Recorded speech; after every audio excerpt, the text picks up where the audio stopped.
Hi, I'm Hilary Swank, and I play Ellie Burr. You're listening to the DVD commentary with Wally Pfister, Hilary Seitz, Nathan Crowley, and Dodie Dorn. I'm Hilary Seitz, and this movie represents about 4 years of my life.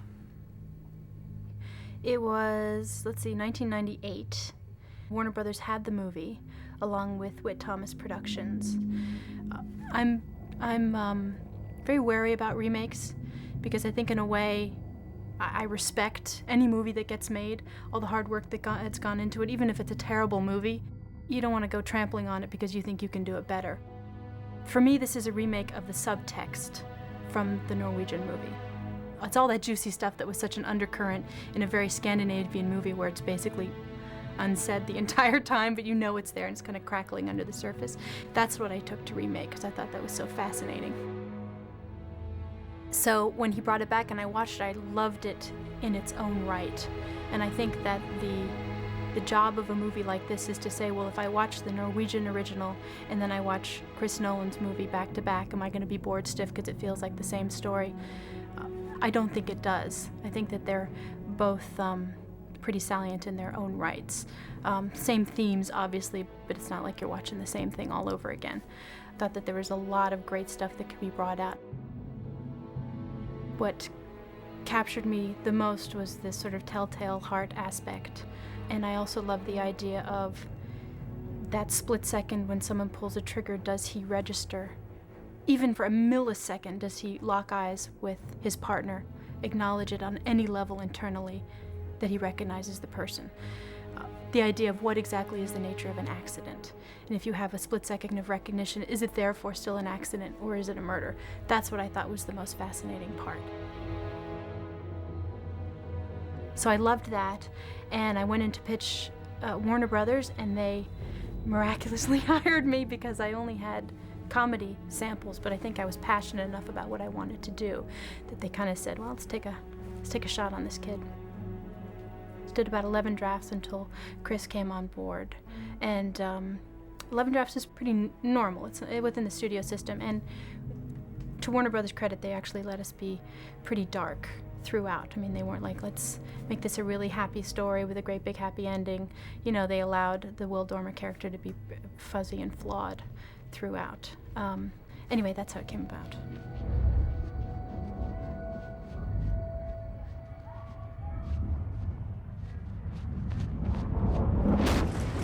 Hi, I'm Dodie Dorn. I'm the editor of Insomnia. The shooting ratio on this film was about 34:1, which was about 2.5 to 3 times as much. So it's about 3 times as much material as we had on Memento. One of the things is that we did a lot of scenics, which you can roll and roll and roll, have a lot of material for. And the other thing is that when you get with actors the caliber of Al Pacino, Robin Williams, Hilary Swank, it's very seductive to want to shoot more. Hi, this is Wally Pfister. I'm the director of photography. These are helicopter shots that we did with, we had an extraordinary aerial operator named Hans Bierno, who I've used since and will use again, who's the operator on the exterior work over the glaciers in Alaska. And those glaciers are just spectacular looking. It's hard to describe, and so many people have asked us if this is CGI work, and it's not. There's no CGI in the film whatsoever. And people just have a hard time believing that this exists, and it truly does in northern Alaska.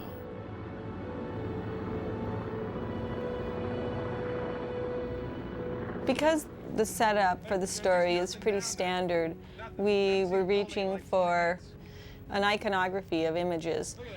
Therefore, you see a lot of things with glimpses. It's not spelled out. This is a setup that people have seen over and over again. You don't really need to see exactly what's going on. A few quick images tells a world of things. Will is the serious one. We know that there's maybe a little bit of tension between him and Hap in the cockpit. We get the picture here of Ellie Burr, Hilary Swank's characters, excited about meeting them on the dock. And all of this is done with kind of shorthand, just to get us as quickly as possible into the story. And right here, right off the bat, we know she is in awe of Will Dormer. And this is a huge moment to set up for the film, because everything from here is her trying to learn from her hero, so to speak. Detective Dormer, it's such an honor to meet you. I'm Detective Ellie Burr. Welcome to Night View. Got the car right here. You know, there's always similarities between you and your character, or if there's not, you find similarities because obviously there's something within that character that attracts you to them, so there must be something within it that, mirrors yourself somehow, or you have to find that, or make it up, whatever it is. And for me, one of the things that I think that was really interesting is here I am, an actor who looks up to Al Pacino as an actor who is an icon. He's a legend, and for an actor to be able to work with someone like that is something we dream about. And those qualities are exactly what Ellie Burr feels for Will Dormer. I got away with being just as observant as I wanted to be, which was fantastic.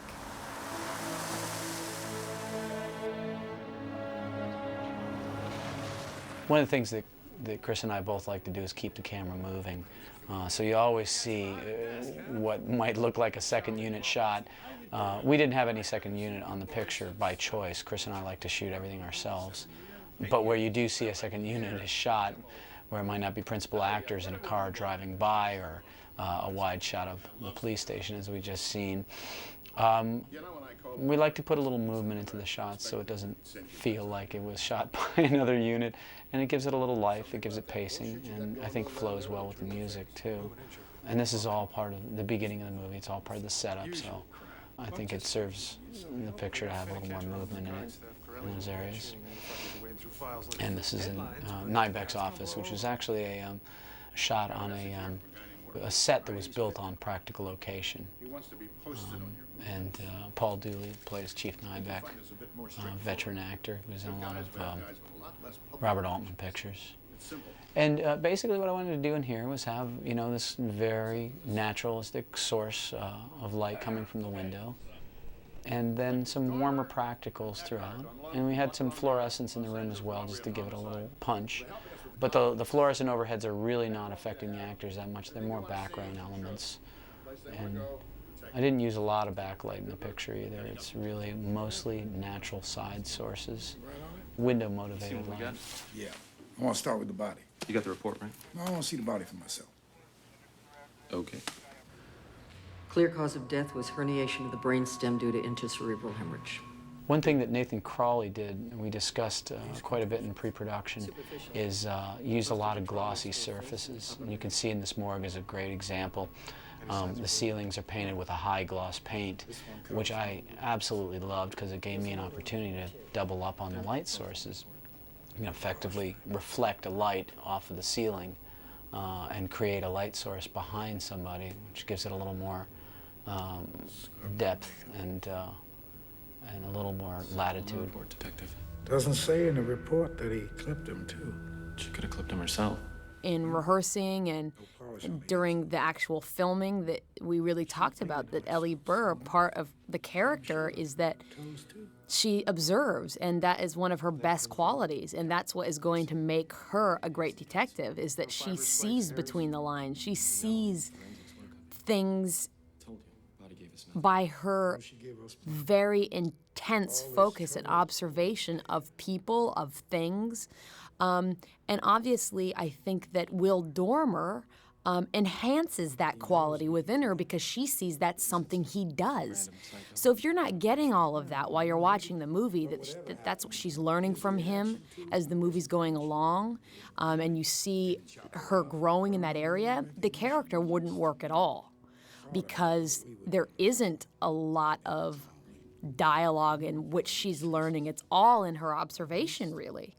And so if that's not being captured, then, you're missing a huge part of her realization, which, in the end is what and who Will Dormer really is. So, I have an enormous amount of respect for Christopher, and I think that you know, I was just trusting of him to capture all of that and to help lead me in a direction that I could get that across. Okay. Let's go find out who Kay was. I'd actually worked with Alcon Entertainment on a previous movie, so we had worked together, and as we were finishing that movie, they said they had another movie that I might be very interested in. I took a look at it, thought it was a really interesting thriller, and they told me, you know, as we kept in communication about the movie, that Christopher Nolan was coming on board, and at that time, Memento had not been released, but within the business community, I had heard of him and that he was this amazing director to watch for, and that he had this movie that was really incredible, a totally new convention, a new spin on movie making. And I did get to see it before it actually got released, and I was blown away. So here you have the two perfect opportunities coming together. You have a great script, and you have a director who you would die to work with. Actually, three. And then you have the producers that you've already worked with and you know who are great. So you put all those together, and it's kind of a no-brainer. Then you throw Al Pacino into the mix, and you're just in heaven. So. She popular? Was she a loner? Did she like this town? She won a boat first chance she got? Did she have... This is a very important scene here. It's important because the dialogue later on reflects that it's 10 o'clock at night. And we didn't want to blow out the windows, but wanted, once again, this constant light in there so that there's no question that it's daytime in our minds. But when you find out it's night, there is a sort of a strange glow out there. And the weather was very cooperative that day. I was really praying for overcast weather. I wanted it to be dark enough outside so I could see someone outside and not blow out the windows. And so we had enough latitude to see some of the greenery outside without having to gel the windows. You know, get people talking. So how far away is the school? It's 10 o'clock, Detective Dormer. You bet. At night. Oh. So when does it get dark around here? It doesn't. Not this time of year.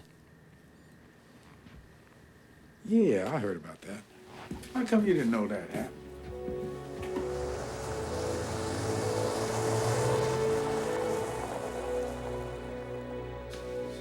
Lower 48.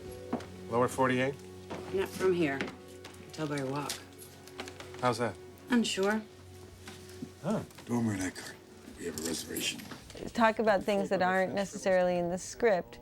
We were looking for, there was sort of a strange tension between the Maura Tierney character and the Hap character to show that there was a connection between her and Will, so we went and really culled those special moments and put them into the scene. Olympian? Keep going. Halibut Cajun style. Well, I can't wait to see what they got. This scene is the first we have in the Pioneer Lodge, and so it's one of the brighter scenes that we see in this lodge. I went darker after this. I wanted to see a bit of a difference and a progression in the Pioneer Lodge lobby. So I began a little brighter, and then by latter scenes it gets quite a bit darker.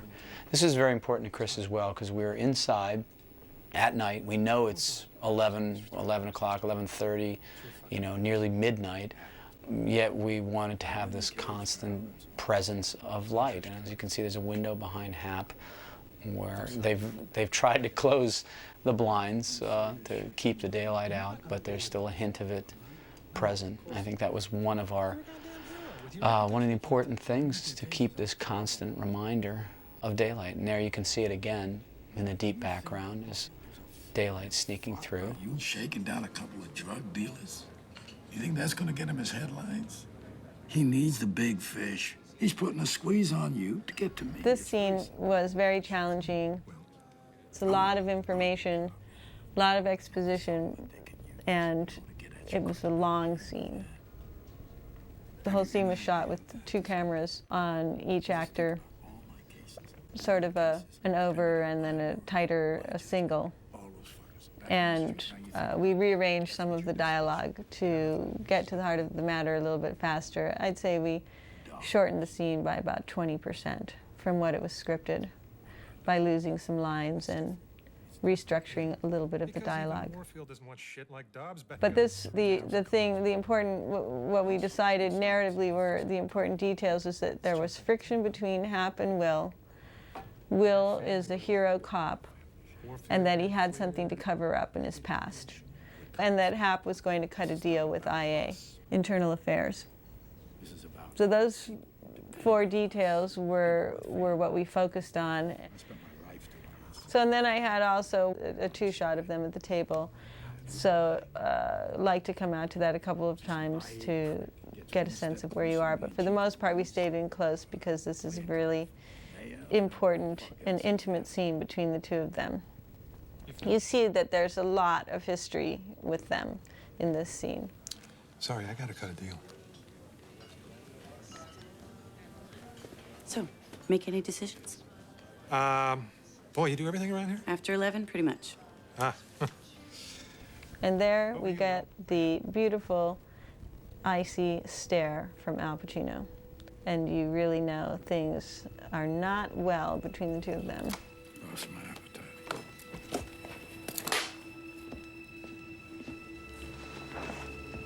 Excuse me.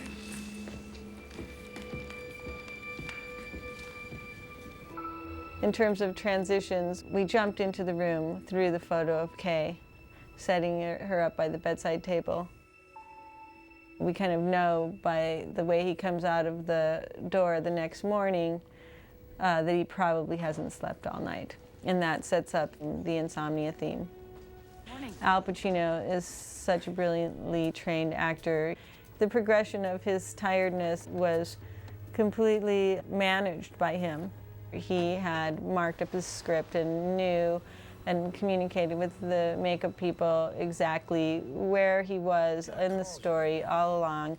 So I never had to worry myself about it as an editor. Domestic abuse, bar fights. We were in the car for 6 hours at a time. The car's on a tow mechanism. You're not really driving, and you do the scene, and then you're driven back to the start point. So as it's being driven back, you have that time to chat with Al and Martin and I to just talk, to get to know each other. And, you know, in an environment actually with no one around, you did have your mic on, of course, so everyone heard. You feel like you're private, but everyone's going, hey, did you just hear what Hillary said to Al? She's really a sycophant, isn't she? Great bonding time.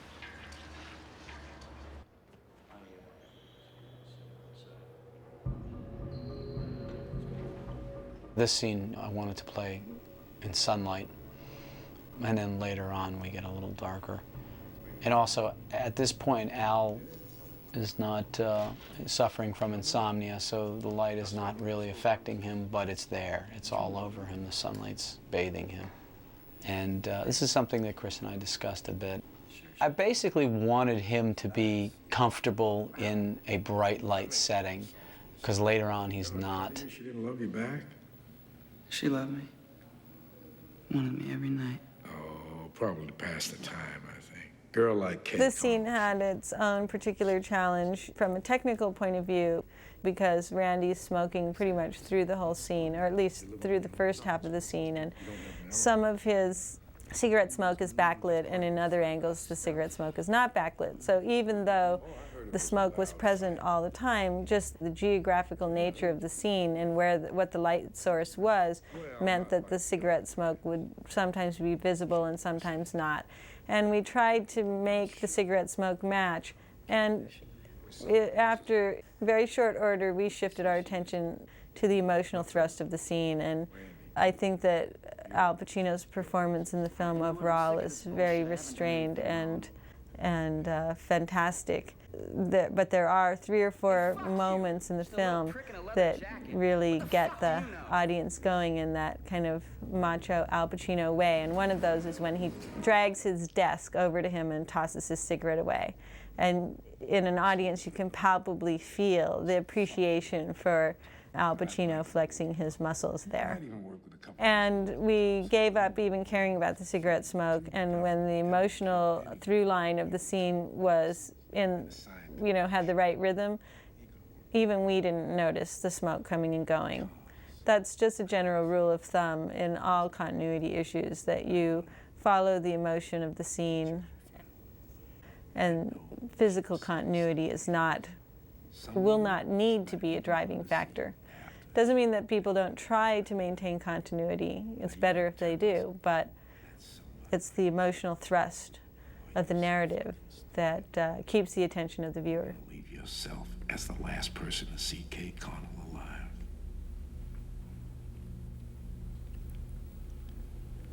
I don't know. You don't know. I couldn't get her to tell me.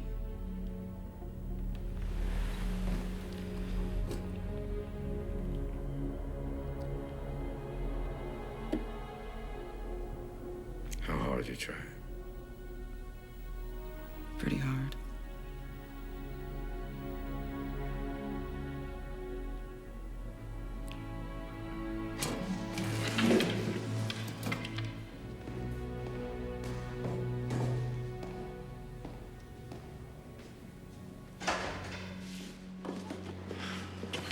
You think he... No. The transition from the walking down the hallway to him showing up in the police station was something that we wanted to make sure it was clear. She gets a phone call, and they're in the school, and then the atmosphere changes. The sound effects and the music all change on the cut to the police station. Not only does the image change radically, because it's kind of a really energetic handheld shot, Will pulling on his gloves, he's ready to get down to business. They've got a very key piece of evidence here, and he's going to work in a new way with a new kind of energy and vigor that you haven't seen thus far, because this piece of evidence is new, and it gives him an opportunity to really set a trap for the killer. Find out who she studied with. Let's find out where she bought this. Hi, my name's Nathan Crowley. I'm the production designer on Insomnia. So we built the set in an existing building, because another thing we were trying to do where possible is get away from sound stages and put in sets to existing structures so we could use natural light and windows, create a mixture to kind of bleed us into the real exterior. So we didn't want it to look stagey in any way. We wanted you to feel like you walked through that door of that exterior and you were not in a set. Fill that bag up with books. Put it Coming up here is another one of the big Al Pacino moments. What the fuck you care? that where you really see him kind of lose it. It's the first time, actually. When he drags Randy's desk over, it's very controlled, and he's running the show. The what the fuck do you care, the way he barks that at Hap is, he's really coming unglued there. I don't want this turning up in some courtroom 6 months from now when my rep's in the shit. They're pulling apart all my cases. Come on, Will, that's bullshit. Fuck you care! I mean, you feel a very palpable reaction from the audience. He's been so restrained thus far that big of a reaction takes people off guard. You're a cop, not a lawyer. Don't let IA cut your balls off. Charlie's right, Will.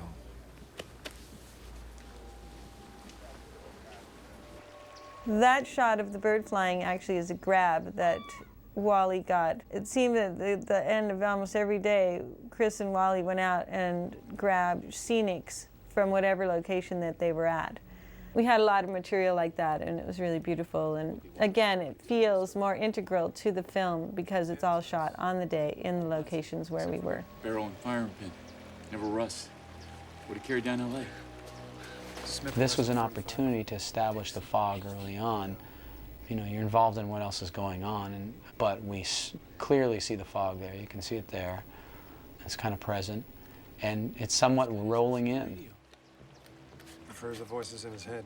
Because of Chris Nolan's style and really reaching for a naturalism and wanting to avoid the use of digital effects, it was very ambitious for them to want to do the fog in that setting.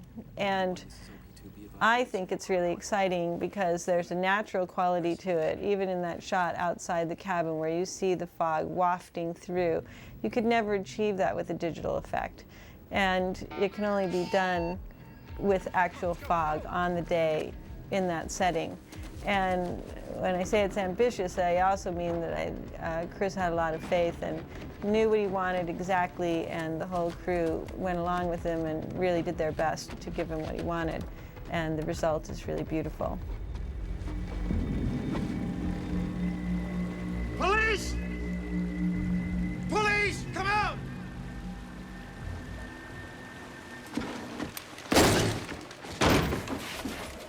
Once they kick the door, boom, we're on the set. Now we're on a stage in Vancouver, where Nathan built this cabin set. It's a wonderful cabin. Go, spread out, go! The walls of the cave were, we took the molds off some rocks, and they were foam casts, and then they were plastered over and sealed and painted, and then special effects ran water down the edge. There's little hose pipes up there, sprinkling water. Making those rock look like rock was the tricky bit, because you're always scared that they will look like Star Trek rocks, and you don't want that. No offense to Star Trek there. The thinking here is we go into that cabin and it's really just dark, and then he comes out and he's in this complete whiteout. And so you get the two extremes within, 2 minutes of film here. Difficult to keep consistent levels of fog out here. It would blow through very fast. But I think Chris and the editor, Dodie Doran, did a great job cutting it together and finding the best matching material. And once again, there's no CGI work at all. It's all as it was filmed. Sometimes it's sunny, sometimes it's overcast, sometimes it's raining all throughout this footage, and we managed to keep a pretty consistent look, I think, throughout. What I wanted to do is to make sure that we were going to stay with this guy throughout as the audience. Even though he was going to make some pretty bad decisions, some poor moral decisions, I wanted to make sure we were going to stay with him and know that he was a good guy the whole way and he was going to make it right by the end. And I think if I had just taken sort of whole cloth the Stellan Skarsgård character and transferred it onto this version, we weren't going to feel that. It would be more like, don't get caught, don't get caught. That's sort of Hitchcockian fun, cat and mouse, but you need more than that. Where you say this guy, he's been derailed for whatever reason, but we have to have faith he's gonna get himself back, even if it's in the last, 5 minutes of the movie. We have to know that. So that to me was the most important element of the adaptation. And this is something Chris says too, which I think is a really great way of putting it, which is a moral intelligence. And I think that that's what we had to give that character. In order also to bring out this sort of fascinating idea of that split second of pulling the trigger and whether or not he knew what he was doing on some subconscious level, the Will Dormer character, I needed to bring up the idea that in fact he'd be better off if his partner were dead. Because that plays into your guilt also. So you say, well, he is better off, I am better off in the long run if he's dead, so did I mean it on some level? But then you say, well, the reason why he might be better off with his partner dead has to be something that the audience can sympathize with. And that's the planting of evidence in order to make sure this horrific child molester stays in jail. So noir comes out of sort of evening the playing field between good guys and bad guys, and the fact that they are interchangeable on many levels. Yeah, you tried to kill me? You fucking... Oh, listen, listen. Dude, listen. Get away. No, I couldn't see him. This entire sequence is handheld. I operated myself on the film with the exception of the Steadicam, which I love doing, and Chris prefers me to operate the camera, which is, is a great part of our relationship. It's a real one-on-one communication between Chris and I, and he doesn't like having to go through an intermediate to talk to the operator or to. I think it's just a faster communication for him, and I enjoy operating, so. By the way, we shot the film in an anamorphic aspect ratio, which is a widescreen ratio that Chris and I both prefer to shoot in. And out of the two widescreen formats, you can shoot Super 35 or anamorphic, and anamorphic has a much better image quality as you're not blowing up the print. And the grain structure is terrific, and the lenses are really sharp. I also didn't use any filtration. Both Chris and I like the look of the lens without filtration on it, so there's no diffusion whatsoever on the camera. Farrell went down. You gave chase. After you left Farrell, you heard the killer's second shot. And then here, it's all about Will Dormer trying to figure out what he's going to do. And when he gets to a point where he can't bear the questions, so he throws everything off the desk sort of as a red herring. And he very carefully never lies. It was really interesting. We recut this scene a few times. I thought I understood what Chris wanted, but there was one point during the editing that he said, there's still just a little something that I'm not getting from this scene. And I, as I do, I like to ask him, what is it? Because I felt the scene was very powerful. And what he said was that in some of his discussions, Al and Chris both felt that not only is he trying to figure out what to do, he's checking to see if his smoke screens are working. And so once he said that to me, I went back and I said, okay, go away. Let me look at this again. The last changes I made to that scene were to put in those little glances to check to see if his cover had been blown or not. They're minute little changes, but they have a big impact. Am I right, Will?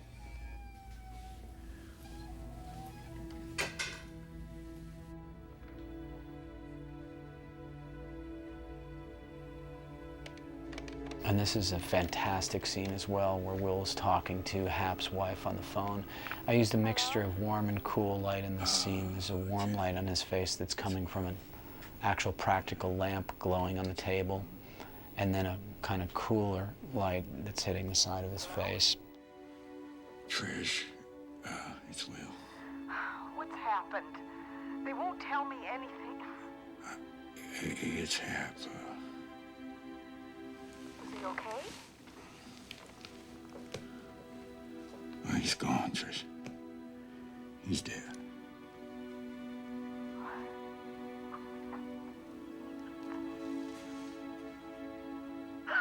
Chris really likes the actors to do their own inserts, and that's he photographed Al's hand doing the pencil insert there, and he likes to use the actors whenever possible to do insert work. Memento, Guy Pearce did every insert in the entire picture, and we did that on this picture to a degree. It isn't common, you know, generally in Hollywood filmmaking, you know, when it comes time to do the inserts, it's either a second unit jumping in there and doing it with a double, or it's a double doing it with first unit. Either way, it's not considered, you know, principal photography, which Chris feels is ludicrous because he thinks the elements are way too important and they're part of the storytelling. And why would he give up those elements to somebody else and take them out of his control? So Chris is adamant that we shoot all our own inserts and we do them on the set when we're shooting the principal action. You understand me, Will Dormer? Don't you dare fucking arrest him. Okay, Trish. Understand? Okay. Trish, listen. I'm...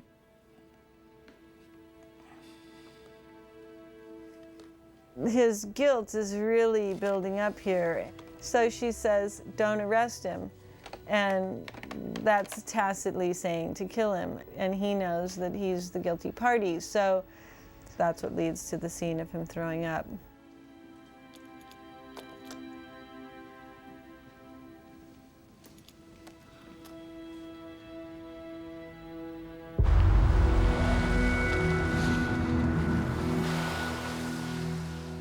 This sequence is very important to me from a lighting standpoint because there's this dark alley.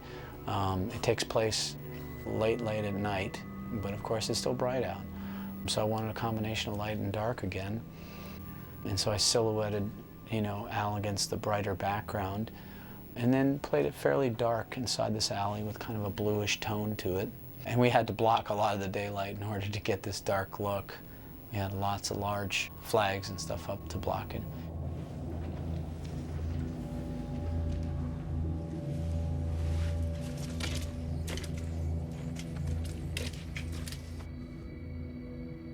You can see the camera's constantly moving here, which I like. It was moving in towards the building in the exterior. Then it was moving in towards Mara and the counter, almost like a POV. And then Al enters it, and now it's moving slightly side to side. There's just always a little bit of gentle movement in I'm not it. used to this kind of stuff up here. Again, this is mirroring the idea of seeing everything in Will's POV, and that is a sort of a style and a fluidity that continues from here on out in the film. So when we leave the scene, we kind of pull out from her as though he's retreating. Chris is willing to tell a narrative is with icons, and that's why flash cuts work so well in his work. Icons that indicate what somebody's thinking. As we see him pulling the gun out of his coat, we have a flash cut to him picking the gun up out of the water. This was Will's room, and we built it on stage. The exterior location was in Squamish, overlooking a terrific mountain, which is backing out that window. Again, although you might not see it, it gets everyone into the feeling that you're there. We use a lot of wood here. We really wanted to keep it warm in a very sort of modernist way. But then you have to add that flavor of Alaska, which has this weird quirkiness, like the headboard has got a bearskin stretched into it. You don't really notice it, but it's there, and it adds that Alaskan oddness that the film needs. Otherwise you could be in Ohio or something, you know, so that's important. Because, I mean, Wally and Chris use, you know, a lot of tight lenses, so there's a lot of texture on those walls. There's a lot of papers and graining, and there's enormous attention to detail. So when you stick a long lens on, it will hold up to that, because there's texture everywhere.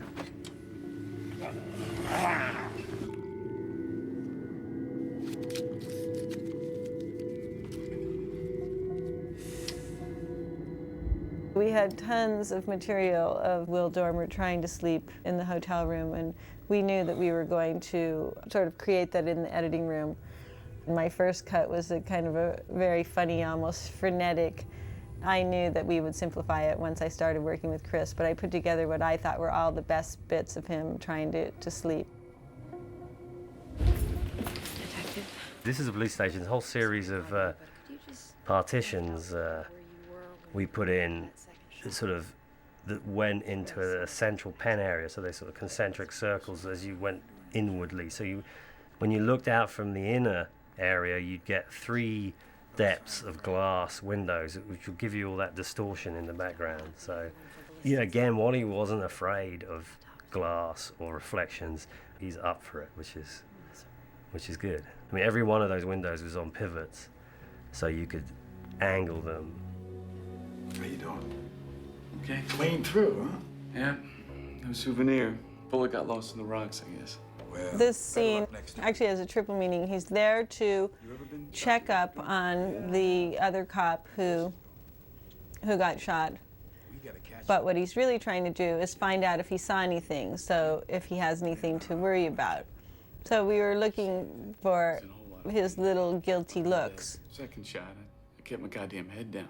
Then we took a middle section from the scene and we moved it to the end of the scene, where he tries to make the guy not feel too bad about having messed things up with the megaphone. And what we looked for in that, one, it was a really nice way to end the scene, but 2, you get the sense that he's trying to convince himself that he's not really responsible for what has happened. So that was the kind of emotional thrust that we were looking for in this scene. Most people think in just past films that I've done that I would do research that's similar to that, but I think every experience is different. because she's a rookie detective when the film starts, and I didn't want to be too knowledgeable and comfortable in that situation. So one of the things I didn't do was go and hang out with detectives and feel that out. I wanted it to feel very new and very fresh. Anything he might have dropped or stepped on, you put in a bag. Cigarette butts, gum wrappers, coins, anything. Suspect will often leave something behind.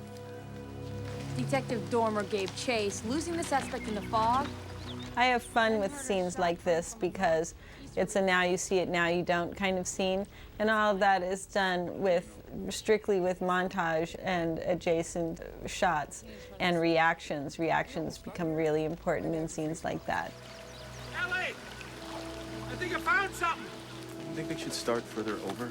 No. So for a second you think you see Hap, and we actually even play it longer than a second. He levels a good long look at Will, but when you cut back you see that it's somebody else who just is wearing or shaped sort of like Hap, but it's the look on Will's face that is the important thing, because you know then that he's haunted.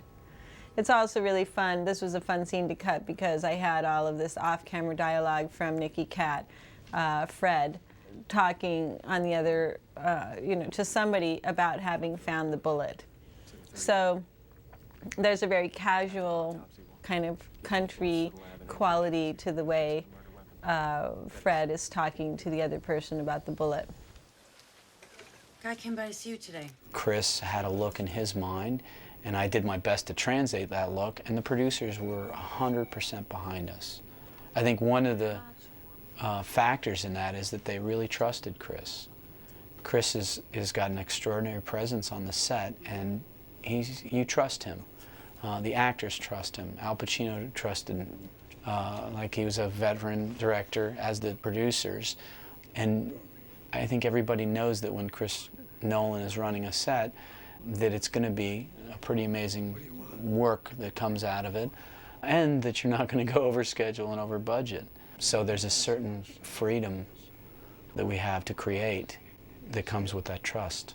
Well, let's just say I'm very, very interested to see your report on what happened there yesterday. When Chris came on the movie, it was sort of the first time that I became aware of what I had written on the page he has to put on the screen. And again, no matter what, I worked on this thing for several years, and it was always terrific and exciting because I always loved the story, but it was an exercise at bottom. When a director comes on board, absolutely breathes life into the whole thing, because you think, what I'm writing is going to happen, so get it absolutely right and really get across what you want to get across and use every moment as you can. And he's there always to remind you of that. And in this scene, I think, is a real tour de force for that very idea of white nights and how do you get that across visually. So I just thought that was these fascinating problems that he was faced with as a director. And that was really fun and interesting to work with him to get on the page what he needed to get on the screen. This takes place in the middle of the night, effectively. Things we did was put a blinking yellow light where the street light belongs.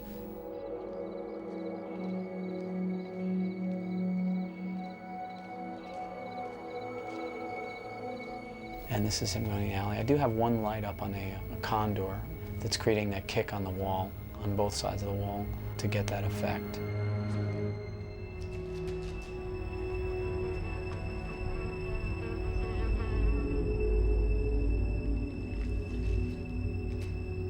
And this is important to get this idea that, he's out there in the middle of the night, but it's bright, and there's one of the ways to achieve that in this brighter light is we shot it at magic hour to get that kind of glow.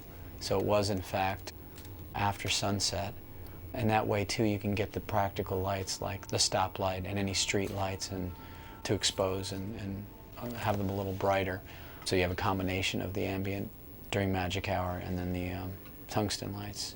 Camera's slowly drifting back, you can see in here. Chris and I did a number of different moves on this, where the camera's dollying forward and backward in that alley. It was such a fun tool to have those walls kind of drifting past you. Chris obviously used the most applicable movement. And now the camera's drifting away from him as he walks away. And we put that puddle in there to get more reflection in there.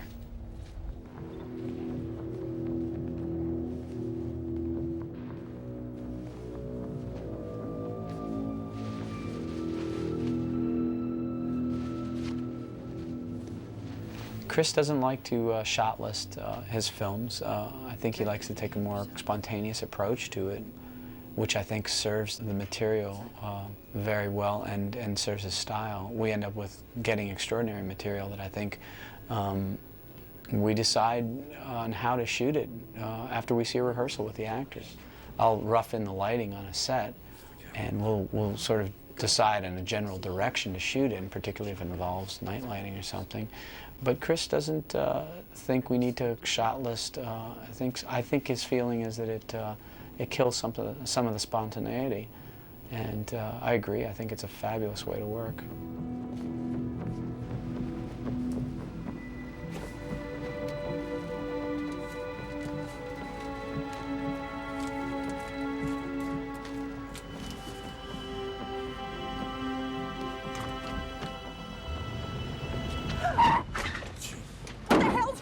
You! All right. And this is kind of one of the only times where he really takes a second to take in the effects of his insomnia. Like assesses it in a way, which is kind of fascinating. Takes that moment. And this is achieved both through the shots of Will and the look on his face, the images of what he's seeing where the focus is acute and shifting, and then the sound. So we establish all these details that he's seeing, but he can't really hold his attention on anything.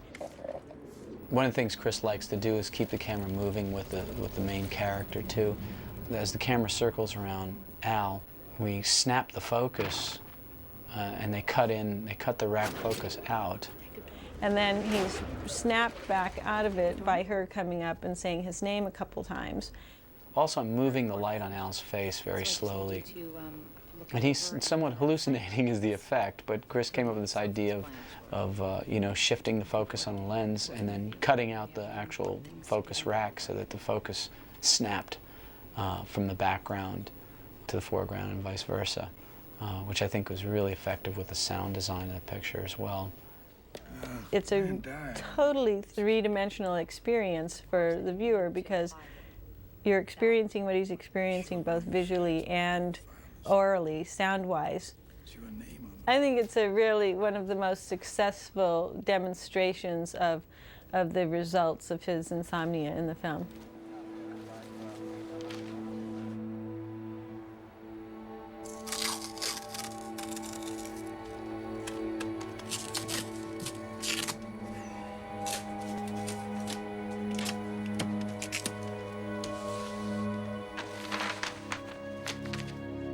It was the very first scene that we shot in filming Insomnia. Chris, as we were rehearsing it, Chris said, okay, I want to dolly over, and then I want to tilt up and go in tight as she's falling asleep. I mean, he was so specific. And Chris and Wally are really efficient in being able to get everything that they want to in a day. So they have the luxury of being able to get inserts, looking at a map, you know, as a finger goes down, the pictures falling out of her hand as she falls asleep in that scene in her bedroom. That's just incredible. I mean, he knew what he wanted, and, you know, I think that goes back to the very first film he did, where he shot the whole thing himself. We bring in Walter basically around the same time the original Walter character is brought in. And there was never much pressure to bring him in any earlier, which I was glad for. I think it would have been a lot more conventional had he been brought in earlier. This unfolds itself also rather slowly and as Al Pacino's journey foremost. I didn't feel the need to push him up anymore or push him back anymore. I think he comes in just right. And I think it's great that he comes in vocally first because his voice, man, is so recognizable. And actually, when I first saw a cut of the movie, I forgot he was in it because I was so entranced with the movie. And it's so exciting because you say, oh, he's in it too. Like, this is going to go in this whole cool new direction. And what I like about it is the fact that, you know, we as audience members with this real glut almost of police shows and lawyer shows, like, we're pretty hip to police procedurals and what happens. So in a way, we know the language of what's going on. We have a great acuity as to what's going to happen probably and what this all means and what, you know, what evidence is and forensics and all that. We're a pretty sophisticated audience now. And what I like about this movie is that it sort of comes at you in thirds. The first third being, oh, okay, this is a fish out of water story about two cops who come to a small Alaskan town. This girl's been beaten to death and they're going to get to the bottom of it. Okay. And then Al Pacino shoots his partner. And you say, oh, it is actually a movie about these fish out of water, and he shoots his partner, and now he's going to try and cover it up. Okay, so it's a cover-up story. I get it. So it's a race against the clock and all this stuff. I'll sit back and I kind of know how it's going to unfold. And then Walter Finch comes in, and you realize he's seen it all. And you say, oh, it's now this sort of unholy alliance between a murderer and the cop who's gone wrong and this moral conflict, and they're more like, you know, and then they're racing against the clock and they're racing against themselves, and it's all this sort of moral hierarchy, and that's what it is. So what I love about it, and I think Chris does too, is the fact that it's, and this is, you know, Chris's strong suit, is that you think you know what's happening, but you don't. And it just keeps taking these turns, like the characters themselves, and what keeps getting thrown at you makes you have to sort of squeal on the brakes and go in another direction.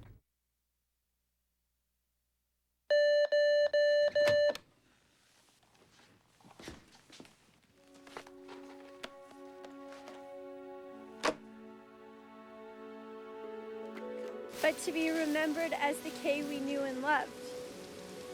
Swimming, hiking through the cabals. You know, we wanted some big views, so let's put the cemetery here. I mean, you know, in Alaska they use flat headstones most of the time, and so let's grass this whole spit, and you know, it's not a big deal, and get some great vistas, you know. And we built the cemetery at the just for the view of that inlet. Wally and Chris were 6 weeks away from shoot, and I know Chris hadn't found a designer he wanted to use, and we had to put this together in no time at all. It was a matter of, we'd literally spent the 5.5 weeks together in cars looking at locations. And things come together when you're in van. You keep thoughts and visuals in the back of your head, and it's like a giant jigsaw puzzle. It's never like we're going to do A, B, and C, and D, and that's how it's going to look. It's a kind of a journey of discovery, and it always seems like you've got one or two unsolvable problems that you ignore, and suddenly there's a little tap on your shoulder, and you discover that you've figured them out. Hey.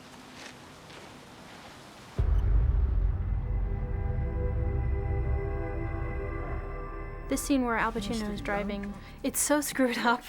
I think that's what drew me to it. The fact that even an erotic quality is entering into this is just so heinous, but magnetic in a way. That the fact that when you are, I think that when you are sleep deprived and your judgment is starting to slip and you're guilt-ridden and there's sort of anarchic quality to the way you're living your days, you're much more vulnerable and susceptible to all.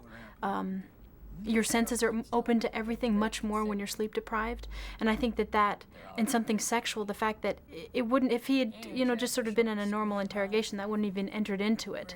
But the fact that there was this sort of sexuality coming into play and this power dynamic, and the fact that they were in the middle of nowhere driving, and that's the first thing that comes into your mind anyway when you see an attractive young woman and an older man. I just thought that it was almost tactile in its eroticism.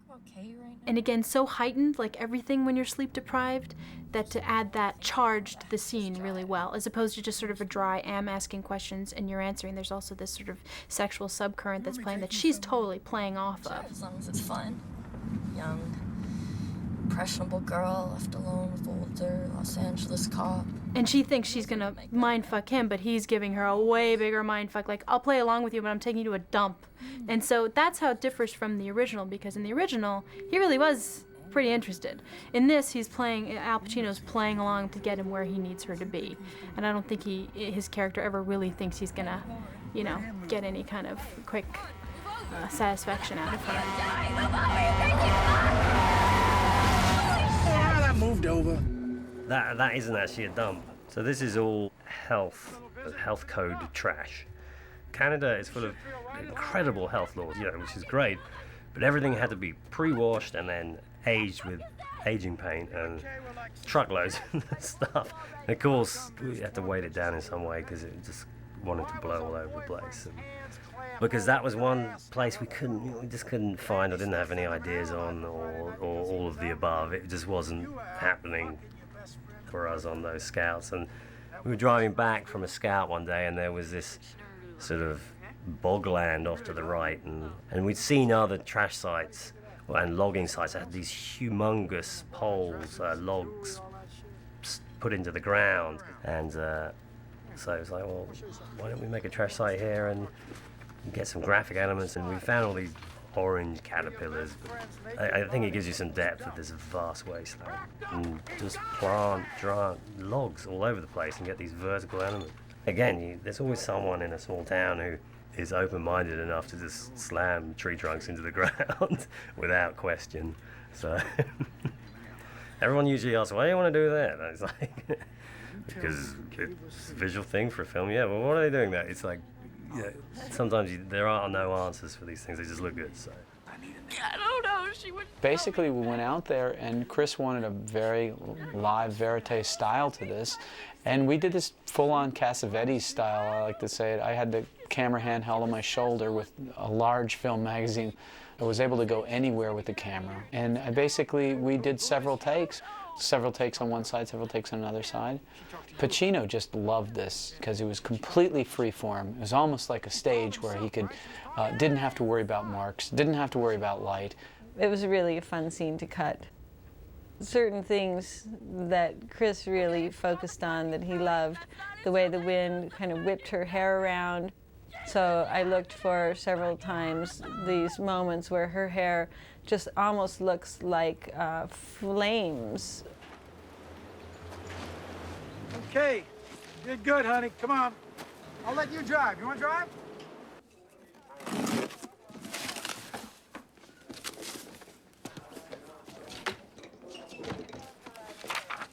It's just poetry. He opens the box, he sits down, he got the book, the guy answers the phone. This is another one of those scenes where I was looking for icons, anything to accelerate the scene. I condensed the time. It answers the phone right away. It's just, you need to see the glimpses. Easy to keep working after 3 days of no sleep. Hard to keep. And then here is where all of the evidence gathering happens, although I do have a few flash cuts in there too. Those weren't scripted. We added those. I see Kay sometimes.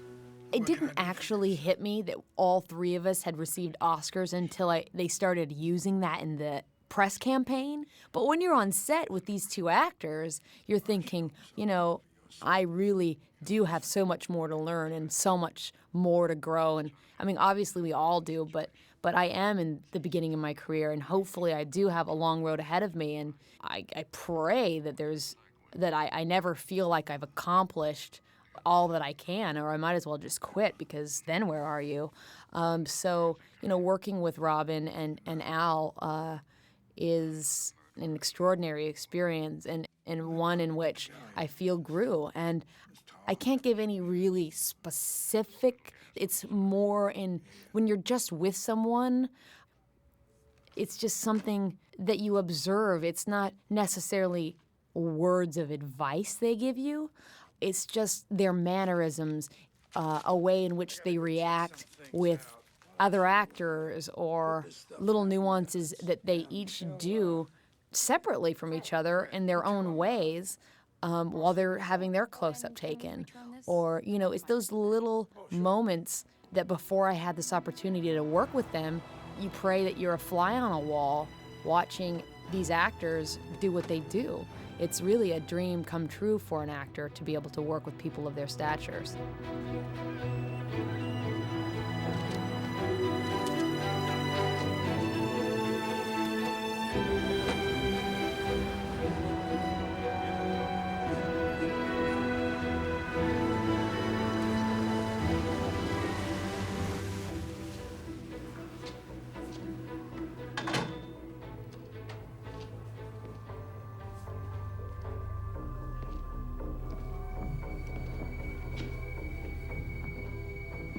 This is the lead up to Walter Finch's apartment, and I went with a kind of a mood and a style in here that to me is very influenced by my favorite cinematographer of all time. This was Gordon Willis, who shot, of course, the Godfather movies.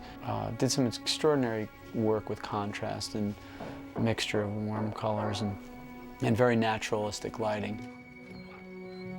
This is a great example, by the way, of Chris Nolan knowing what he's talking about and me, the editor, being slightly curmudgeon.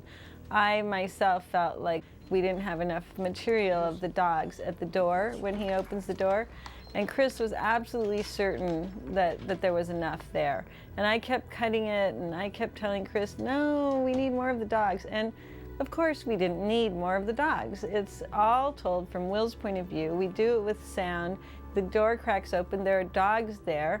He gets the kibble out and he offers it to the dogs. It was fine. And this is all handheld at this point, every one of these shots. And this is on stage. And we had translite outside the window. And once again, this natural look where some of the practical lights are on, and then this kind of bright ambient light coming through the window. And Al's occasionally in silhouette, and just let him play in the light. There was no setting of specific lights for places that he is in there. We just basically let him play the light, and the camera is handheld and follows him around.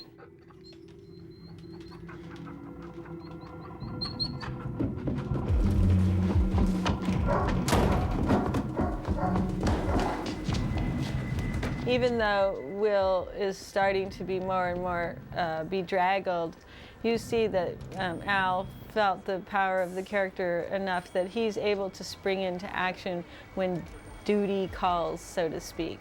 This scene, it was very well planned. I had exactly what I needed to get them to run around the corner, to run over to the fence, to jump over the fence, to get down to the stock. And it was shot in several different locations. These are just simple tricks, the things like having some kind of a prop that's really recognizable. I think there's a boat in the background or something like a upside down canoe in the backyard somewhere.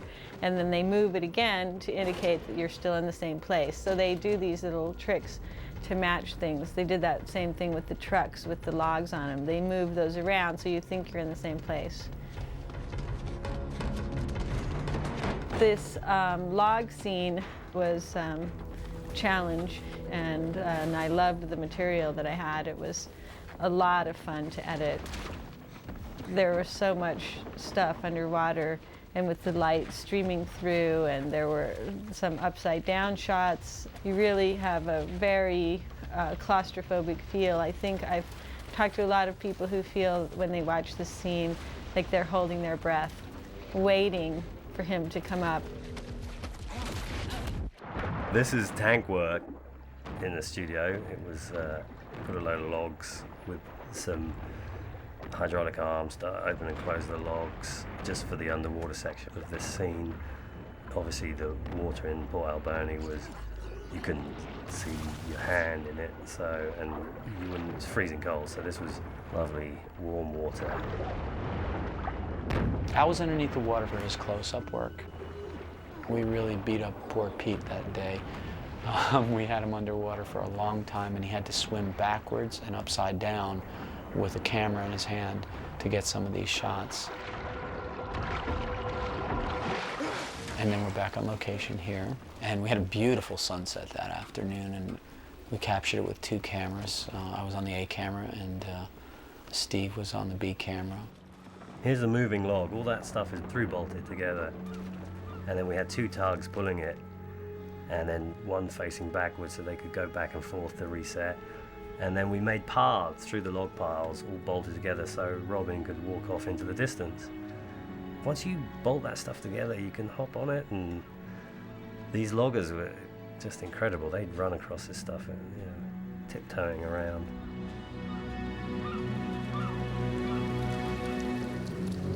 If there is any action in this movie, these 3 sort of action-y set pieces all service the characters and all service the stories. They're not there just, they're not shoehorned in just to give us a little race or pump up our adrenaline. The only one that was a suggested set piece was the log scene. which was suggested by the studio to say, let's get a little action here. It's kind of dragging. I didn't disagree. What I like about it is the fact that it shows a sort of a nimble quality from the Walter Finch character, which I think is just spooky when a bad guy is nimble and quick. And, you know, here you get the city cop who has never balanced on a log before. The idea that he falls under and, you know, he's got this ceiling of logs over him and he feels trapped. Again, that's a great metaphor for what he's going through himself. So it's almost dreamlike. Hi, this is Walter. If you want to leave a message, wait for the beep. Will, pick up. I'm not dumb enough. We're inside Walter's apartment here now. Al's come back, and once again the camera's handheld, and I'm doing this kind of slow movement in and out of him, kind of playing with this, you know, dizzying state that he's in. That's what's really fun about having the camera on your shoulder, is you really have this freedom and this flexibility to be able to float in and float back and, you know, slightly Dutch it. We grabbed that shot of the water hitting the windowsill. Chris loves to find little pieces on the set and that look kind of cool that we'll grab with the camera. And basically staying inside this character's world, we're kind of getting a glimpse of what he's looking at. However insignificant, it still tells the story and still, you know, creates atmosphere. And so we had several lightweight cameras to use for that. One was an Aton 35, another one is a lightweight Panaflex Panavision camera, all shot with Panavision C-series lenses, anamorphic lenses. Here, even if it's not handheld like something like that, I'm probably cradling the camera or bracing it on something on the floor. It's certainly not mounted on anything.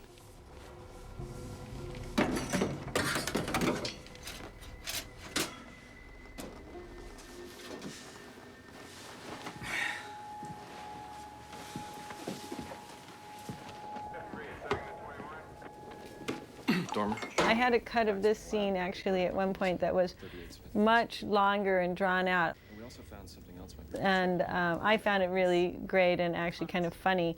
But what he really wanted, which I didn't understand right off the bat, was to have Will feeling slow and like molasses and this buzz of activity around him. Ellie's perky, Fred is perky, they come over him and they kind of bombard him with questions and information. And then he provides the counterpoint in that his reactions are kind of slow and laconic almost. Oh, you bet your ass she does. Good stuff.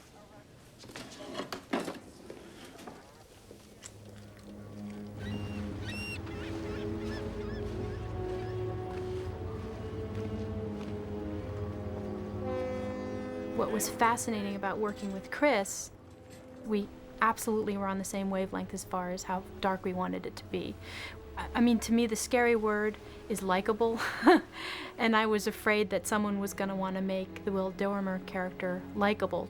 To me, he is likable precisely because of all his flaws and his humanness. There's nothing superhuman or heroic about him. Ultimately, there is, but in a very subdued, subtle, human way. But I didn't want to suddenly make him into this pretty cliche cop who, you know, cat and mouse and gets run off the rails, but damn it, he's going to come back. Like, it's a psychological drama more than anything, and the clue finding and all the police procedural stuff is just sort of garnish that's fun in the story, but it's really about this man's journey. Took me to Portland. We were walking along. These two guys ran by. They snatched her purse. At night, a police officer came to our hotel to ask questions. What I liked the best about Walter Finch's character and what comes up in this scene, Walter's got a bit of a crush on Will.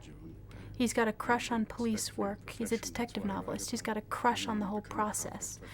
And there's a giddy quality to him that I think Robin Williams plays beautifully because he doesn't overplay it.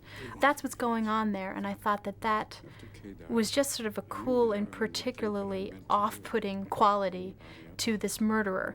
You expect a lot of tough talk, you expect a defensiveness to this character that doesn't really come out. It's more, he wants to play.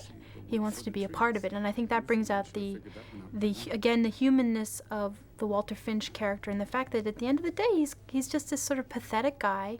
He's a loser. He's not he's murdered someone, which in a way imbues him with a certain power, but not tremendously so, because there was a clumsiness to the murder, a grotesqueness to the murder, and so he's not a terribly admirable foe, as you would think in normal cop movies, that he's not omnipresent or omniscient. He's very clever, but he's not insurmountable.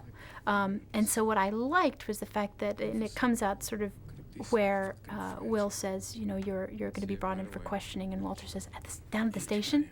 You know, it's just so, here's a loser who probably doesn't have any friends, he's going to be brought down to the station, and he wants to drink the coffee, and he just loves all that stuff. And that to me was the most interesting part of their interactions, and that Will is kind of rebuffing that. And, you know, it mirrors nicely with Ellie, who's got a crush on Will also. And he's sort of an unwilling participant in these crushes. Now you wish you had.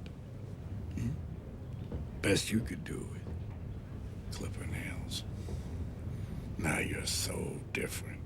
You don't get it, do you, Finch? You're my job. You're what I'm paid to do. You're about as mysterious to me as a block toilet is to a fucking plumber. I don't overthink dialogue, because there really is a question of just sort of sitting down, having a basic sense of who your characters are, and just letting it roll. Because oftentimes, I never sit down in front of a computer screen without having thought out the choreography of the scene. To me, dialogue is a lot like music. You want to pick the right words and they sound right.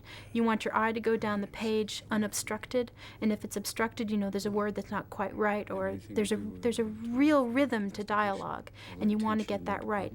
Sentences, the way people speak naturalistically, is fragmented and grammatically incorrect, and you want to get that. People don't answer in full sentences, you know.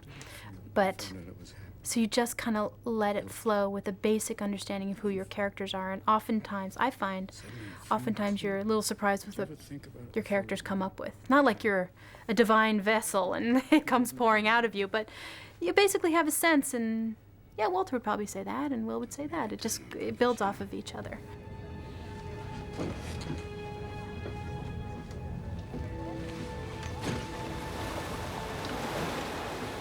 You figure if you got something on me. This is all done with Steadicam, Steve Adelson operating a Steadicam, taking him in.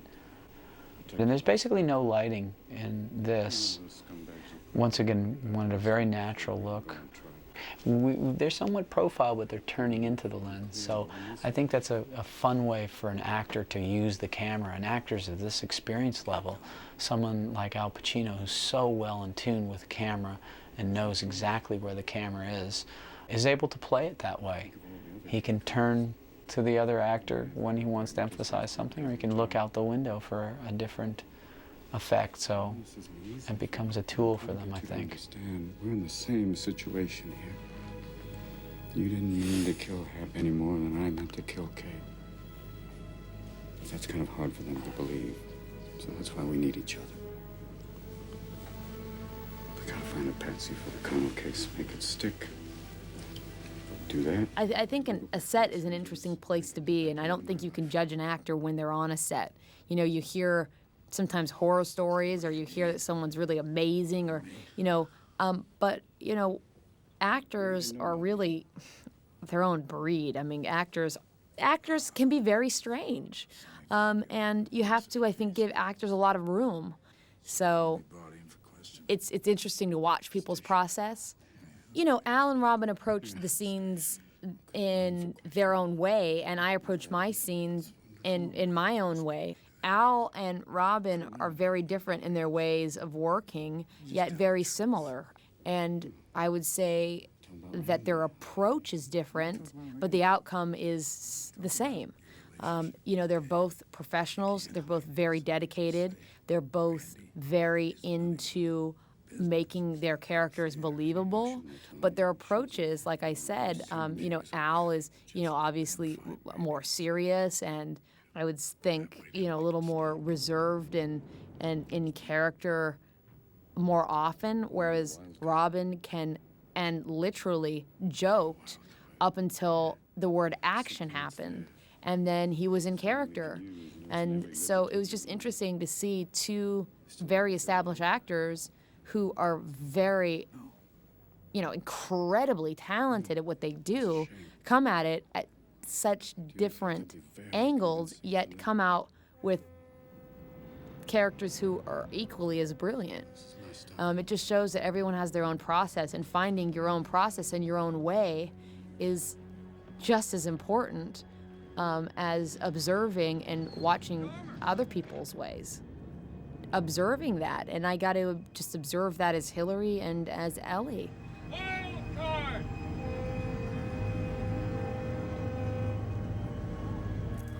Night, everyone. Hi, Francis. Working some overtime, huh?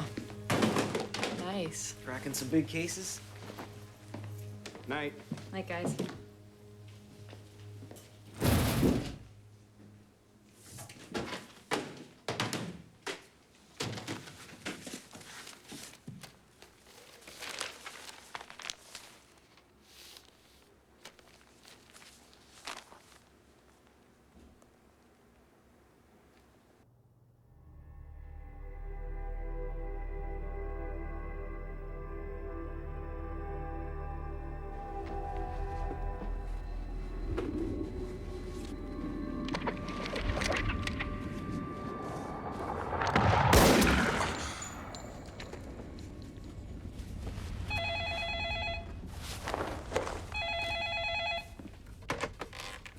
Yeah. This is always the worst time of night for me. Too late for yesterday, too early for tomorrow. What do you want? I'm sorry. This scene is very dark on Will, and he's kind of blocking out the light best he can and trying to keep it as dark as he possibly can, his hotel room. Whereas on Robin's side, he's really not afraid of the light at all. And you can see there are bright light elements, and whereas you don't see Robin's window, you can see this light pattern on the back wall. And it's the middle of the night, but Robin's not affected at all by the bright light, and Al is clearly doing his best to push away the bright light. Did you keep the dress? Chris and I talked early on about the fact that the light was a character in this picture, and how we were to treat the light and its effect on Will Dormer's character. And I think to a degree the light is a metaphor for Al's guilt and Al's, past. He's trying to block out these things and not have to face them. It was an accident, right? Yeah. I didn't mean to kill her, Will. You know that, don't you? I know. And what happened? Once again, there's always a little gentle camera movement here.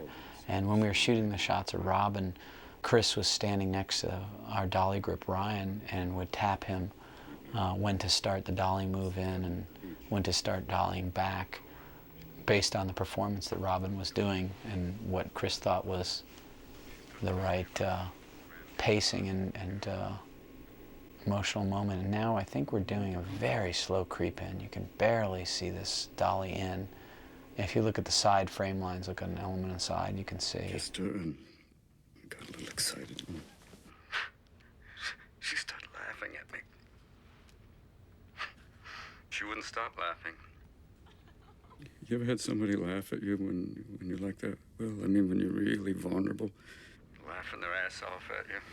But this is a very slow dolly in while Robin's telling his story, and then you'll see when he finishes his story, the camera slowly drifts back, which I think is just wonderful control of camera movement that Chris orchestrated.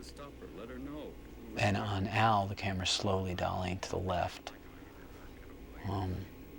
For me, it's to try to see that lamp back there. Will Dormer would like to turn the lights off in the room, but the director of photography won't let him because they're just too pretty. Scared shitless, more scared than I've ever been before. The other thing that was fascinating about that scene and the way that Robin Williams played it is you almost feel like it's an encounter group session where he's really getting something off his chest. I mean, he even says it in the dialogue, but that's what we were looking for in his performance and in his takes, where there was the greatest sense of kind of a release. You and I share a secret.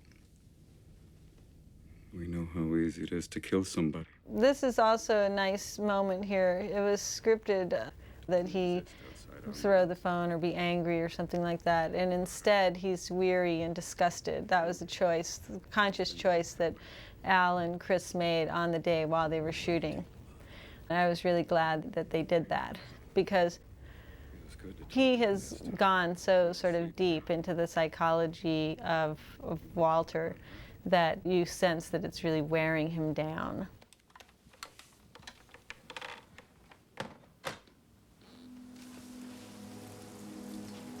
When he comes out here and Ellie's waiting for him, he has almost like kind of a jaunty quality. He's really covering up his weariness. There's a very bittersweet sadness to her delivery and his responses. It's like the loss of innocence on her part. To me, is a great example of a kind of scene that's written in a script to just get information across, but that's been played by the actors and edited by Chris and me to bring out a deeper level of understanding of the characters. It's not just exposition and information. And I love it when that happens in something that it's like a small, just kind of a connective tissue scene, but more happens as a result of that work. You said that once. Look at her face. She really wants to not believe it. And then there, her face like kind of falls. And it's subtle and beautiful the way she played it. I think Hilary Swank is so real and believable in this film. So you were acquainted with the deceased Kay Connell? Yes, I was. In what regard were you her familiar? You're welcome. How did you know her, Finch? She was an avid reader of my detective novels. When did you meet her for the first time? About a year ago. She came to one of my signings here in Nightmute. She hung around afterwards, and we chatted about my writing and how she wanted to write. And in my first editing of this scene, there's tons of material, first of all, for this scene. Several different sizes on both Robin and Al. Wide shots, several takes of the masters, not just the sizes, but many takes of them. It's a long scene, there's a lot of information, a lot of dialogue, and I cut it in kind of originally in a very standard way where pretty much everybody is represented equally in the whole scene. There's Robin Williams from this point of view, which is Will's point of view, and then from the straight on, from Fred's point of view or Ellie's point of view. And when I showed it to Chris for the first time, he made one comment. He said, "Huh, that's interesting. You're really showing it so objectively." This scene is really all about Will scrutinizing Walter. And I was like, oh, great, that's interesting. And so the next time he saw it, I had reworked the scene to focus more on Will's point of view of what's going on. It's in keeping with the style of the film anyway, so there are a lot more reaction shots from Will. He's reading Fred, he's reading Ellie, and then Will and Walter are having a lot more direct communication. So I used a lot more of the angle from Will's point of view of Walter and shots of Will sort of taking Walter in. Also, every time his eyes shift around where Will is taking in whether or not Fred is noticing that. I love those shots of him where he's like kind of looking sideways. And then, and we really played that as much as possible. Plus, we went ahead for some of his, not exactly broad, but more distinct reactions to all of Walter's disobeying of his request. Don't mention the gun, don't mention Randy, and he keeps doing it. And you can see him getting impatient. Might be the 38. Get me Judge Biggs. What are you doing? I'm gonna get a search warrant over to Randy's place. You got that? Get Judge Biggs. I mean, that's what we really were pulling for. So I recut it that way after that comment from Chris, and then when we worked in the room together, we went through and really, really combed through the performance with a fine-tooth comb to find the absolute very best moments for especially this little section where he gets really up close to him. And where I was trying to emphasize sort of a scary quality of Will. We were trying to emphasize that with the interrogation. And there's also that sense of the red herring when he first runs to the door and starts to say he wants to go over to Randy's and Fred won't let him. Then really him sort of threatening Walter is another red herring so that he can get out of here and get over to Randy's place to look for the gun. What about this? You give her this? Yes. Why?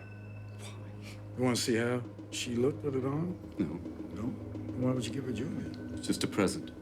Present? Yeah. Bought a lot of presents. You bought her dresses? Yes, what's wrong with that? No, nothing wrong. I'm just trying to figure out what kind of mentor you were. I gave her things she couldn't have. You just want to fuck her. Son of a bitch! Tor! Get cool, sick bastard. Hey, you gotta cool down. Okay? Yeah. Cool down. All right. I need a break.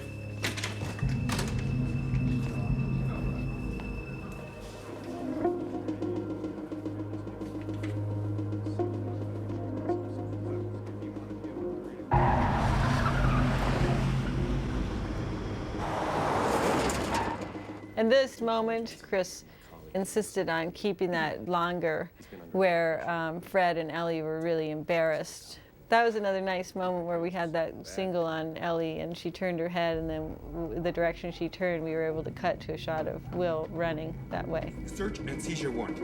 Yes, sir. Randy's fence, and we'll fill in the rest later.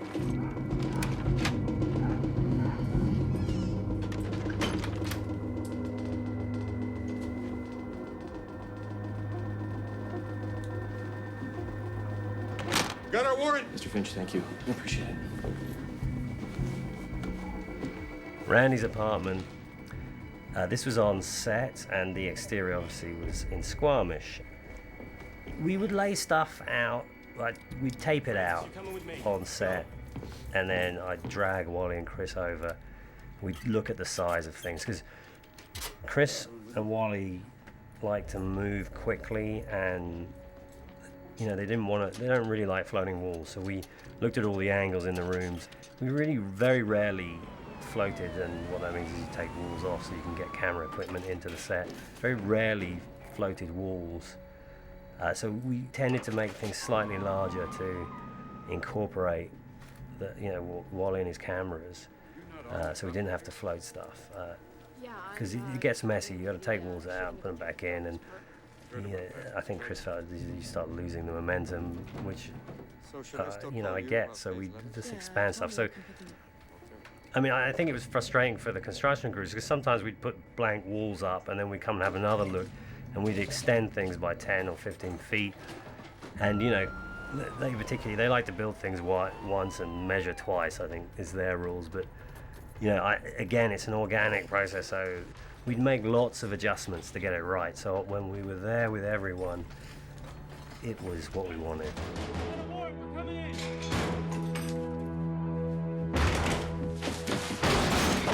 He's inside Randy's apartment now. He's hiding inside the bathroom. This is an important scene to me, inside the bathroom, because they basically have it very dark in there, except for that horrible, menacing light coming through the window that Al tries to cower from, or tries to hide from, I should say, and can't quite get away from it.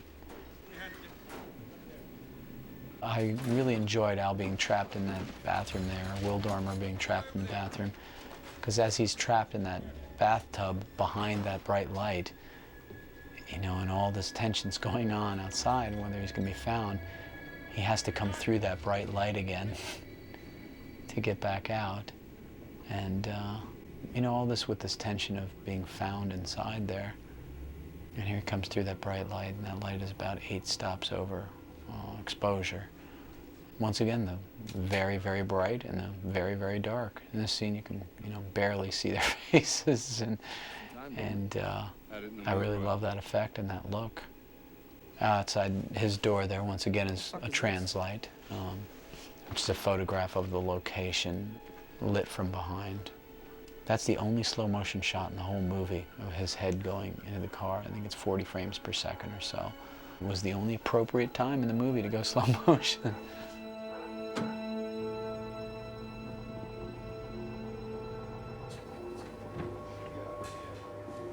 So now he's saying he was with Tanya Frankie the night Kay was killed. Well, that's what she told me When? when I questioned her. Well, that's nice. Were you planning on telling anyone? Or just... Well, that's what I'm doing now.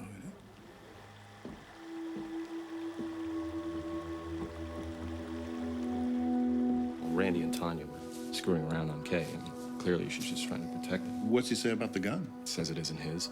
I think once we get the ballistics match, he's going to be a little more forthcoming. So, you leaving us? First thing tomorrow. If Spencer can remember where he parked the plane, right?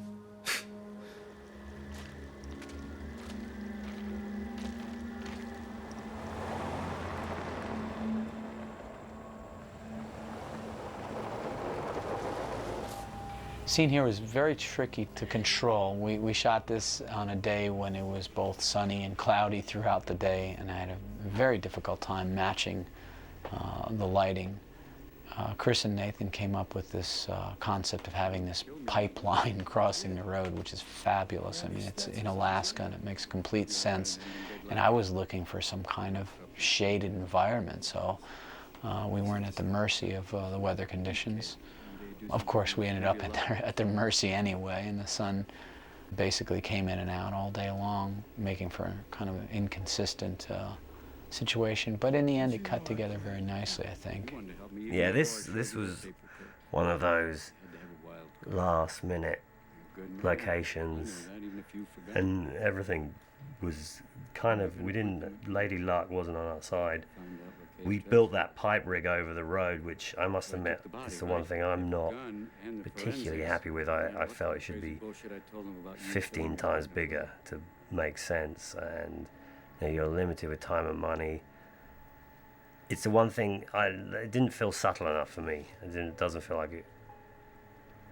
It's fine, but I think it could have been a lot better. So there's always one thing. It's funny because you remember these things because at the time they kind of twist your stomach, and if you don't deal with them then you'll see there, you'll remember them.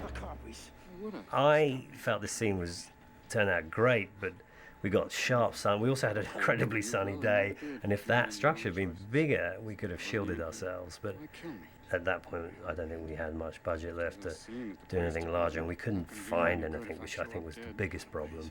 Is we started from scratch, which is something I don't like to do. I'd like to find something on a road.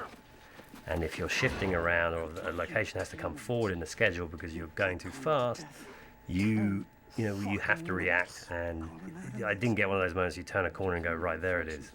And so that, that's life. More of an accident, Will. Now, once again, this is all handheld with Al and Robin there, and I'm kind of behind the pipes with the camera. And once again, we're able to stay very loose and free form here. The beginning of the scene was all on tripod and dolly, and begins kind of calm, and then at this point, we start shooting handheld and opens it up a little bit. It continues handheld through the rest of the scene, giving it, some movement and keeping it a little bit live, I think. But without that excessive, jerky handheld movement, I think. But still a kind of a more interesting look than the Steadicam would have given us. Straight, Will. What are you going to do, tell them the truth? You shot your partner? As the editor, I cut the scene together, and at one point I tried to jump back out to the master, see this angle. I like that angle, but if I see it twice, that's enough. And I couldn't do that because of the continuity in terms of the relationship of the actors to the camera. Once we get up close like this, we want to stay with them up close, in fact. So that was a conscious decision on the part of Chris to shoot it that way, so that we were inside with them the whole way through. And this scene also was moved up. It used to be a little bit later in the film, and we moved it up because it felt like you needed for him to have had this experience of feeling defeated by Walter before you get to the bar. But because he feels so completely defeated, I think you believe it, why he resists her attempts at uncovering the truth, because Walter has convinced him.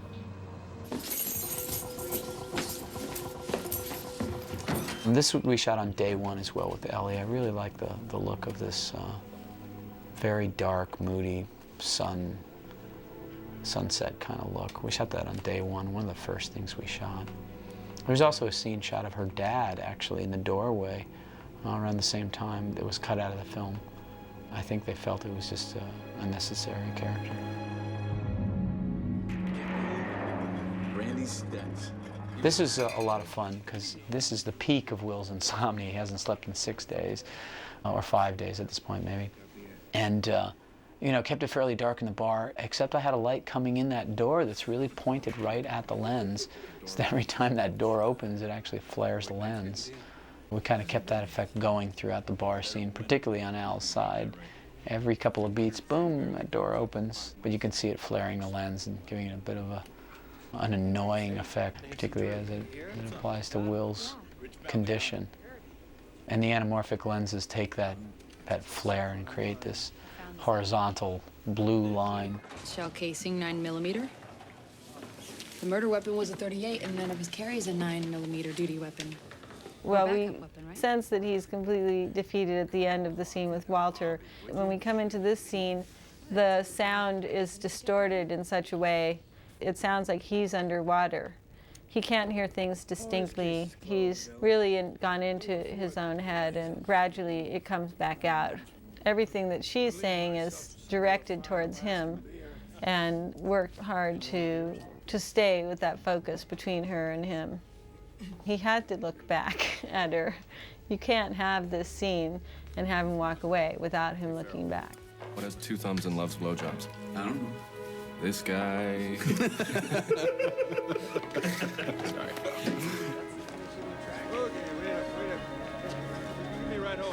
Well, it's been something, Dormer. It's been really great working with you. Come on, I'll give you a lift. You gonna run Will to the airport? No, I gotta go pick up those letters from Finch. He lives in Cumulate, why don't you? At his lake house, so Detective Dormer will just have to, leave my car at the dock, if that's okay with you. Yeah, it's fine.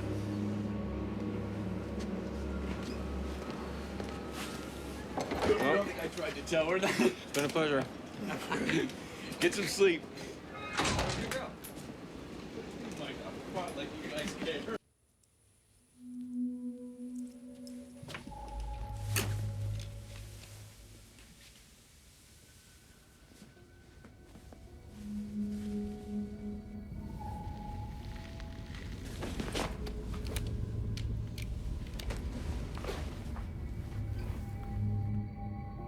This scene when he's packing up, we use the flash cuts again, but by now, since he's gotten the information from Walter, they have different meaning. It used to be when he held up the picture of Kay, you saw moments of her being happy. Now you see moments of her being beaten. So the photo has taken on a new meaning.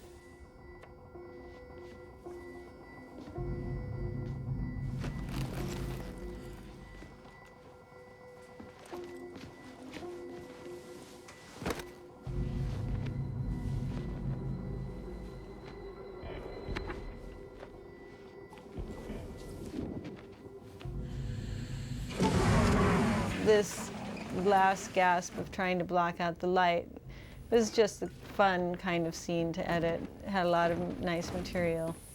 Again, sound played into that. When he starts to slide the dresser, we pre-lapped that sound, and it's used to kind of jump you into this aggressive act on his part, because we have the sound of the wooden legs on the wooden floor, and it has almost like an animalistic quality to it. It almost reflects what's going on in his soul. When she comes in and she turns on the light, also there's a sound element that's psychological, emotional. The confession to Maura Tierney about the child murder and the planting of evidence is sort of the last bit of business he needs to take care of before he can go and do what he needs to do. When he goes to Walter, he knows he's going to kill him and probably be killed. He knows that. For me, the idea of the confessor was very strong there, but it was in the character of Rachel as the confessor. Because she is someone who you get the intimation that she has had a bit of a murky past herself and therefore doesn't judge. And that's exactly what he needs right now. In this scene when he's confessing the Dobbs story with a little boy. And in fact, in confessing that, he's confessing everything to her. It's just that one story as emblematic of the wrongs that he's doing now or has been doing now. But I found her to be an essential character because there's nobody else he could have done that with. Not with Hap, because he did it with him, and Hap is sort of going back on it. Not with Hilary Swank, because she almost couldn't handle that story, yet she's too young and too new. Certainly not with Walter Finch. She'd never give him the emotional ammo, in a way.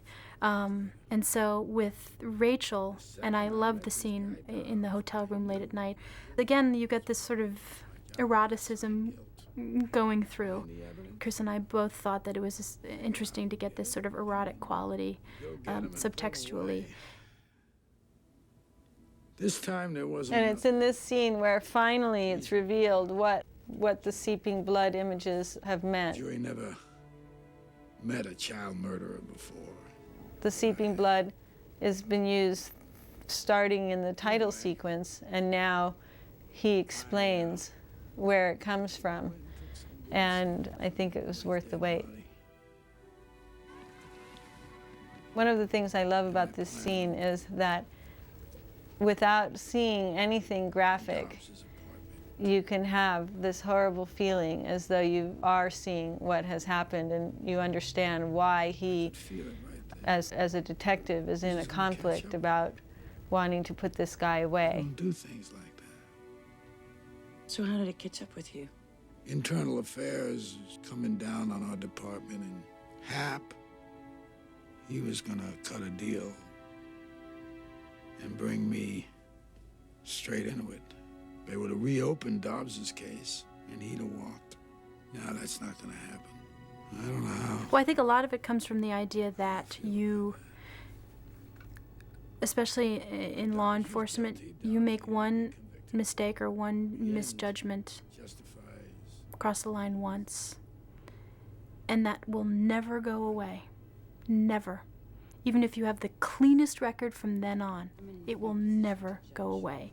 And especially for someone who's got a high moral intelligence like the Will Dormer character, even though he's glad he did it with Weston Dobbs and that he's going to jail and that he planted that blood evidence and in some twisted way it was the right thing to do in his own court of law, he can never undo that, which is precisely why he stops Hilary Swank from throwing the shell casing into the lake. The same thing would be true of her, and that's even starting earlier than he did. If she threw that shell casing, she would, in a way, eradicate all the good things she'll do from then on.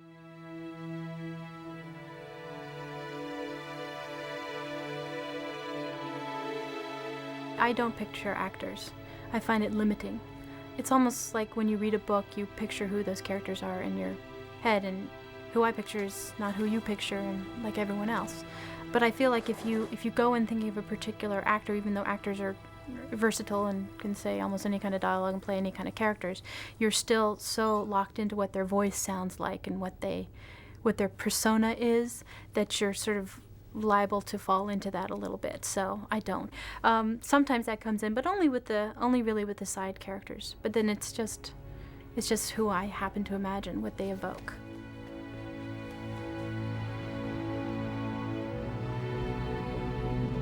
Obviously, all directors are different, and everyone's process is different. For Chris, it was to have a handheld monitor, very small, right next to the camera. And it took a little bit of getting used to for me, because in the beginning I could feel his eyes on me.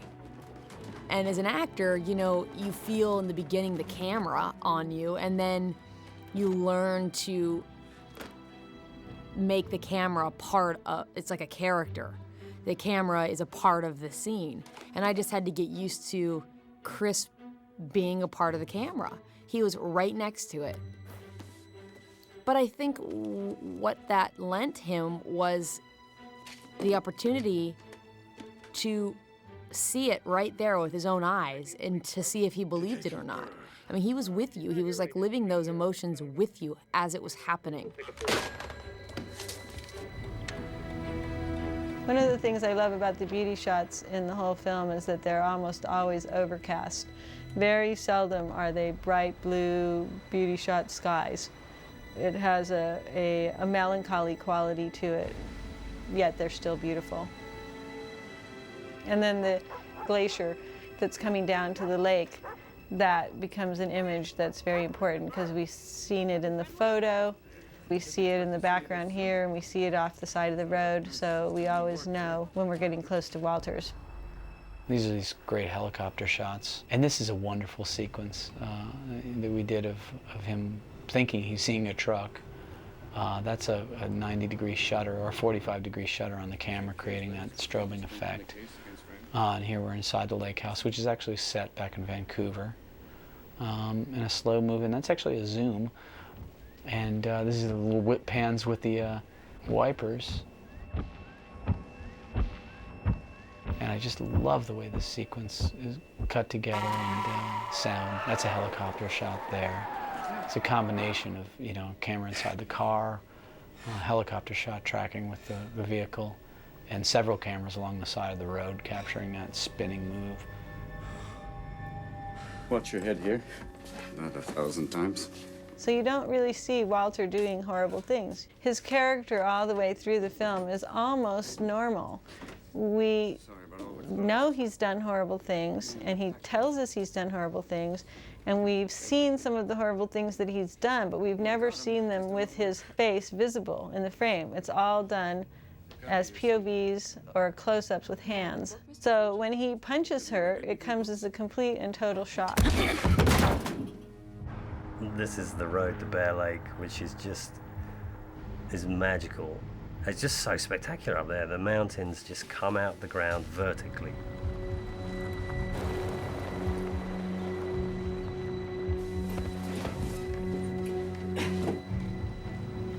This is the lake house, and off to the right there is the glacier. Every time the glacier calves, the water level goes up, so we built all these boards. We wanted the house to feel like it was he'd inherited from his father, who was, opened up the Alaskan North in the floatplane or whatever. But there was some history there. We wanted to find a reason for him to have this place and also have his apartment, because he wasn't a successful writer. So this was his old family home, and he knew the area. And so that's kind of a sort of initial theory. You tend to start with these theories, and then it takes a life of its own. Listen, it's all fine. The scenics in Canada are just marvelous. I don't know what he wouldn't tell me what he put in the bloody paint. Sorry, I don't mean to swear, but he wouldn't tell me what he put in the paint to make it bubble and crack, and he'd varnish the layers underneath, and then he must put bicarbonate soda in it, and he cracked the paint, and it was just all these little nooks and crannies in that house, which we really try to get a sense of confusion of the layout. And you probably heard we had a colossal avalanche. While we're building this, there were many avalanches, so I think the crew tasted what the carpenters have been going through for some time, but it's scary stuff. You think, oh my God, it reminds you where you are. Don't move. This is on stage, sorry I didn't explain. The exterior, and we built a lot of the interior on location, but we also had it on a soundstage. But we used this sort of porch on the backside that he shoots the hell out of towards the end of the sequence as our exchange on the stage. So we built it twice in effect. So you drop a huge canvas in the background, and a scenic will paint in the background that we photograph out on location. He was afraid of me, and he thought I meant to do it. So maybe I did. I just don't know anymore. Now this to me, as a lover of Westerns, was like my dream. A good gunfight. You can't beat a good gunfight. It's like a great foot chase. There's nothing more exciting than a good foot chase, which this has a little bit of it. It's just exciting. Where's your gun? He took it. I am not a huge fan of guns. I had never shot a gun. So as we were rehearsing, before we started filming, I was taking quote-unquote gun lessons.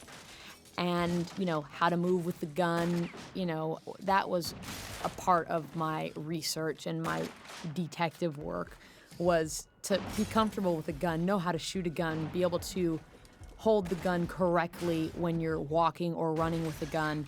You want all those little things to be believable. So I worked for, you know, probably a week total doing gun work.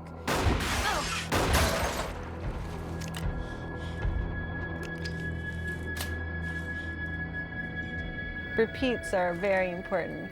When they have their fight, their brawl in the boathouse, and that Walter has gone down for the count, and he grabs the shotgun, and when Walter comes up with Ellie's gun and says, "You forgot the wild card," which is a repeated line of dialogue, so you forgot the wild card.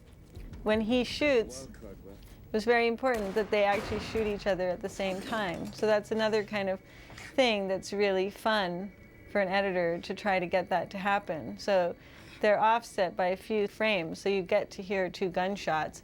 The way that you know that they were both shot is because Walter looks down at his gunshot wound. When you cut back to Will, he's already looking down and he looks up. So you connect the two men through this gesture, but you only see half of the gesture on each side. The other thing that was really nice in this scene is that after all the mayhem, we had a really nice quiet atmosphere with the water laps, very gentle, the creaking of the rope and the boat hanging in the boathouse. And then that shot, which was the last shot of principal photography, which was just the water without Robin Williams in it to indicate that he had sunk below visible.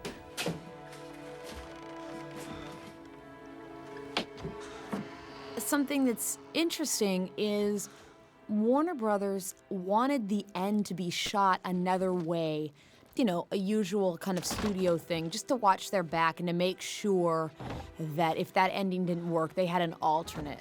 In my original version, it was raining, because I just love rain, and I loved the idea of washing his sins away. So there was sort of this mixture of rain and blood on the dock. But I think it was right that Chris got rid of that, because it can be a little hokey. It's, you know, there's enough drama going on here. We don't need crashing thunder also.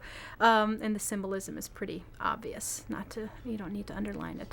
Just the sense of, I tried in the final scenes, and I almost felt it when I was writing, the sense of finally letting the tension go. Here's someone who's been, Will Dormer character, and us as audience or readers have been tense the entire time reading this or watching this.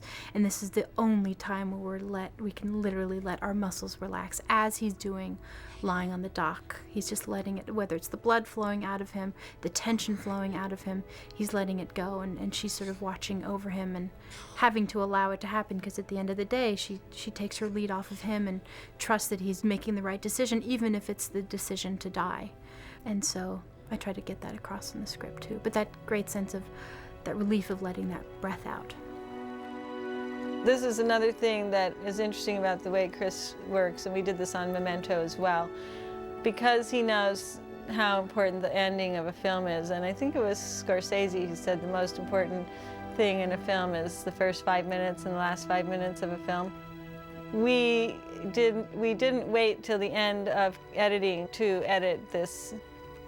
Halfway through editing, we jumped to the end and finished this. And in fact, our first cut is the way it was and is in the finished film. We never made any changes to it. I really love this scene and was thrilled that we did it that way, because we did it in an unhurried fashion. If you wait till the end, you're rushing. And who wants to rush over the 5 of the most important minutes of the film?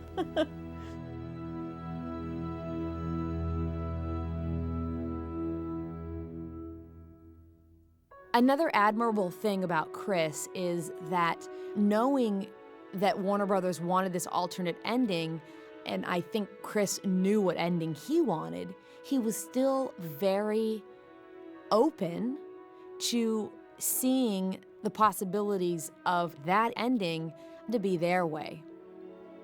And that is very, very rare. But I just think that was an admirable quality and something that was worth noting, because it's just another one of those Christopher Nolan specials. As any cameraman will say too, you're only able to accomplish your best work with a good director and a visual director. And Chris is a very visual director. You know, he responds to the visuals. He has an opinion as to how the film is to be photographed and lit. And then it becomes a collaboration. It becomes an important collaboration. And that's where I'm able to do my best work, in a collaboration and with a director that I respect and one who really has a strong vision. And Chris Nolan has the strongest vision of any director I've ever met. And I think is capable of doing extraordinary work and has shown that both in Memento and Insomnia.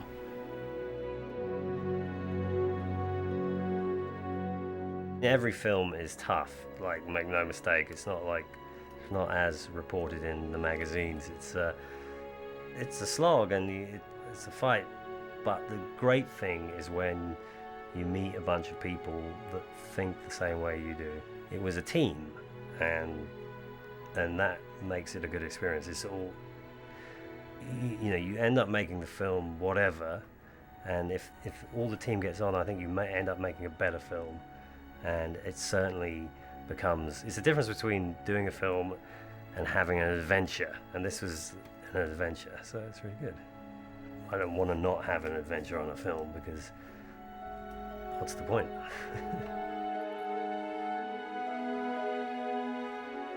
This is a very actually funny story. Well, I'll let you be the judge of that, but here I am with the gun, and the day comes when I actually have to shoot it and have shooting practice. Now, Chris wanted to be there when I first shot it, so I'm standing there and I'm like, okay, shoot the gun. Okay, shoot the gun. Okay, Hillary, shoot the gun. I couldn't do it. I was frightened out of my socks. And here I am, haven't started filming, and Chris is just looking at me like, you can do it. You can do it. And I'm thinking, if I don't shoot this gun, then I'm not gonna be able to play this detective, and he's gonna find another Ellie Burr, so I better shoot this gun. And I'm just, you know, standing there, and I finally shoot it, and I burst into tears. Like such a girl. I can honestly say I had felt like I got shot. I didn't know that it reverberates down your whole body and through your bone marrow. And I think just all the history and what guns can do to people, I think it just all hit me in that moment of the power. When you watch a film and you see guns going off, it's not even close to being as loud as it really is in real life. That thing blew my mind and shook me so much that I started crying, and I looked at Chris and I went, I can do it. I just need to practice more. I promise I won't do that in the scene. You know, and he was so supportive. He's like, yeah, you just need to practice and it's all right. And, you know, I thought instantly I was gonna get a call from my agent. You're fired.